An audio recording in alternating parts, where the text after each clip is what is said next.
বঙ্গভূমি, মানুষের সাথে মানুষের পাশে।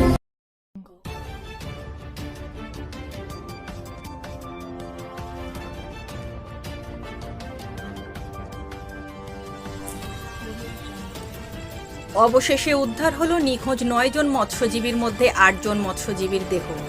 এখনও একজনের দেহ খুঁজে পাওয়া যায়নি। আজ অর্থাৎ রবিবার বিকেল নাগাদ দক্ষিণ 24 পরগনা জেলার নামখানা থানার হরিপুর খেয়াঘাটে 8 জন মৎস্যজীবীর দেহ তোলা হয়। রবিবার সকাল থেকে হরিপুর বাজার এলাকাতে নিরাপত্তায় ঘিরে ফেলা হয় পুলিশের পক্ষ থেকে। 8 জন মৎস্যজীবীর দেহ শনাক্ত করা হয়। এর মধ্যে নিরঞ্জন দাস নামে এক মৎস্যজীবীর দেহ এখনও নিখোঁজ রয়েছে বলে জানা যায়। এদিন দেহ উদ্ধারে উপস্থিত ছিলেন সুন্দরবন উন্নয়ন পরিষদের মাননীয় মন্ত্রী বঙ্কিমচন্দ্র হাজরা, কাকদ্বীপ বিধানসভার বিধায়ক মন্টুরাম পাখিরা, মথুরাপুর লোকসভা কেন্দ্রের এমপি বাপি হালদার, সুন্দরবন পুলিশ জেলার এসপি কোটেশ্বর রাও এন, নামখানা থানার ওসি বিভাস সরকার, ফ্রেজারগঞ্জ কোস্টাল থানার ওসি ঋদ্ধি সরকার, হারুট পয়েন্ট কোস্টাল থানার ওসি বাপি রায়, ফিশারম্যান অ্যাসোসিয়েশনের সম্পাদক বিজন মাইতি। এ বিষয়ে ফিশারম্যান অ্যাসোসিয়েশনের সম্পাদক বিজন মাইতি বলেন, না, আমাদের তো 9 জন মিসিং ছিল, তার মধ্যে 8 জনের দেহ পাওয়া গেছে।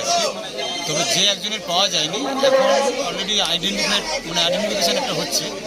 তো সমস্ত বডিগুলো আইডেন্টিফিকেশান হলে তারপরে কিন্তু আমরা জানতে পারবো মানুষটি নিখোঁজ আছে। কাজ আমাদের ফিশারম্যানরা এবং আমাদের কোস্টগার্ড, তারা কিন্তু খুব ভালোভাবে খুব স্মুথলি ওরা কিন্তু উদ্ধার কাজটা করেছে।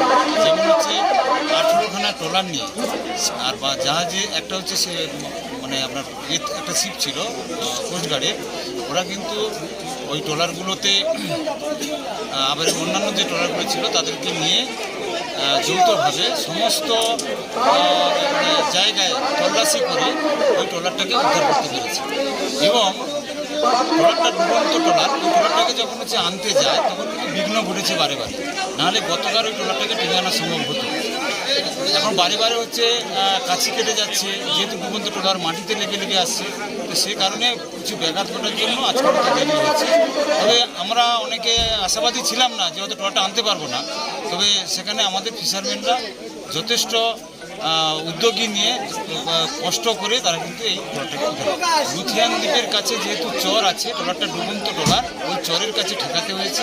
না ঠেকালে কিন্তু জলটাকে সরানো যাবে না। ওখানে প্রথমে সরিয়ে নিয়ে এসে আমরা পাম্পসেট দিয়ে জলটাকে সেচ করিয়ে তারপরে কিন্তু আমাদের ওই বডিগুলোকে বের করতে হবে।